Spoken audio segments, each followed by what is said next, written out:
Hi guys, good afternoon. So sige na ko po sa basa. Ako na-learn, karon lang siya na-adlaw pod. Feeling ako dugay na siya pero karon na jud ko nakabalo. Di ba sa pagsugod nato sa math, sa katong elementary days nato. Ato nahibalaan mag using our fingers is katong 6, 7, 8, 9, 10, di ba katong kintahay 8 times 7, let's just say 8, 6, 7, 8. Yeah. 6, 7, 8. Bulo ka, uy. So, di ba 5 plus 2, 7 plus 5, 3 is 8. So, mo siya niya. I-times din mo ni sila. I-count mo niya 10 each. Tapos, ang kaning remaining niya ng mga fingers is imuhang i-multiply, di ba? Like, 10, 20, 30, 40, 50. Then, 3 times 2 na remaining ng mga fingers is 6. So, ang answer sa 8 times 7 is 56. Di ba? So, karon ako lang hibalan guys. Kani siya is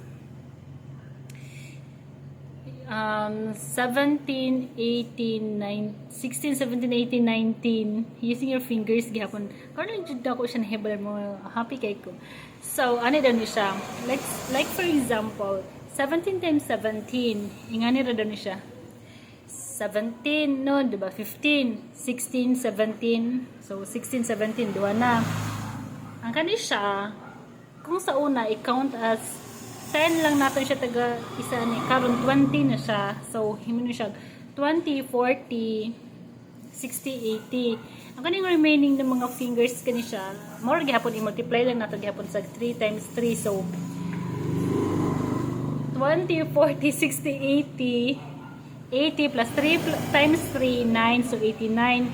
Pero, ang ihang twist, kay nano siya given daan na 200.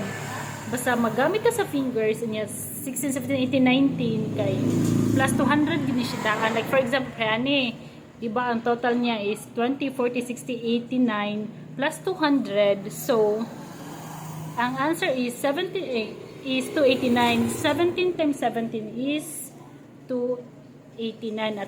Atong i-check ha. 17 times 17 is equal to 289. Diba? Another example. 18 times 18. Okay. 18, 16, 17, 18, 16, 17, 18. Here. So, 20, 40, 60, 20, 40, 60. 60 plus 60, 120. Then, the remaining is 2 times 2 is 4.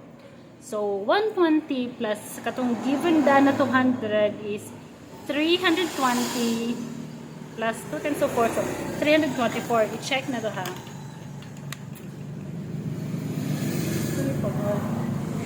18 times 18. See? Tama kayo siya guys. Oh my god. Happy ko sa nabalan karon. Bahalag basic. Sige lang makalearn ako nagdaghan ko. Yay. Maulang to. Good afternoon.